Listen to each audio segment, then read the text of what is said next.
Hello మామా bros. మన చీరాల వాడరేవులోని ఒక సంఘటన అయితే జరిగింది. మీకు తెలిసే ఉంటుంది. చూసారు కదా, ఎందుకు ఇంత జనాలు ఉన్నారని డౌట్ అయితే వచ్చి ఉంటుంది. మన చీరాల వాడరేవుల బీచ్ అయితే నిన్న సండే అయితే కాలేజీ నుంచి అయితే 5గురు అయితే వచ్చారు. నిన్న సండే అవడంతో ఆ 5గురులో అయితే ఇద్దరైతే చీరాల వాళ్ళు, ముగ్గురైతే విజయవాడలో చదువుకుంటున్న తెలంగాణ అబ్బాయిలు. ఈ అలల తాకిడికైతే లోపలికి వెళ్ళడం జరిగింది. ఈ మిరాన్ పోలీసులు అయితే ఎంత ఎతికినా అయితే 3 బాడీలు అయితే దొరికింది. జనాలు అయితే చూడండి, ఏదో సవాల్ వచ్చిందని పరిగెత్తుతూ ఉన్నారు.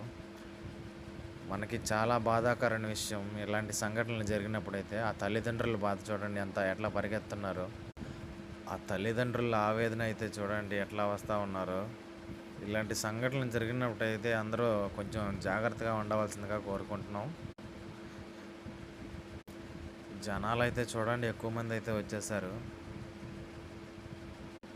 ఇదిగో డెడ్ బాడీ అయితే దొరికినాయి అంట. మూడు బాడీలు అయితే దొరికిందంట. ఆ మెరాన్ పోలీసులు అయితే వెతుకుతూ ఉన్నారు, ఏమన్నా తీసుకొని వస్తారేమోనని. సండే అయితే హాలిడే కావడంతో వీళ్ళైతే బీచ్కి వచ్చి ఎంజాయ్ చేద్దామని అయితే వచ్చారు. అసలు కంట తడి అయితే మామూలుగా రావట్లేదు. ఈ తల్లిదండ్రులు బాధపడే షాప్ అయితే చూడండి. నైట్ అయినా కూడా తీసుకొని డెడ్ బాడీ అయితే వెతికాడు మిరాన్ పోలీసులను, ప్రైవేట్గా మత్స్యకారులు వెతికైతే తీసుకొని వచ్చారు. ఈ 3 బాడీలు అయితే దొరికింది. చూడండి ఎంత ఎంత చిన్న పిల్లకాయలు, 18-19 ఏళ్ళు ఉంటుంది. వాళ్ళ అమ్మ నాన్న ఆవేదన అయితే చూడండి. పోలీసులు అయితే సిఐ గారు, ఎస్ఐ గారు, జాయింట్ కలెక్టర్ అందరూ అయితే వచ్చారు. వీళ్ళకైతే ఏదో సర్ది చెప్తున్నారు. వాళ్ళ ఆవేదన చూడండి, అసలు ఎంతలోనో ఆరాట పడుతున్నారు.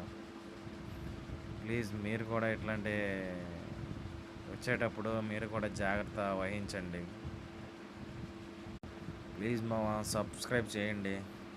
నెక్స్ట్ వీడియోతో పార్ట్ 2 అయితే వస్తాను. లైక్ చేయండి, షేర్ చేయండి. డిఎస్పి కూడా వచ్చాడు ఇక్కడికైతే.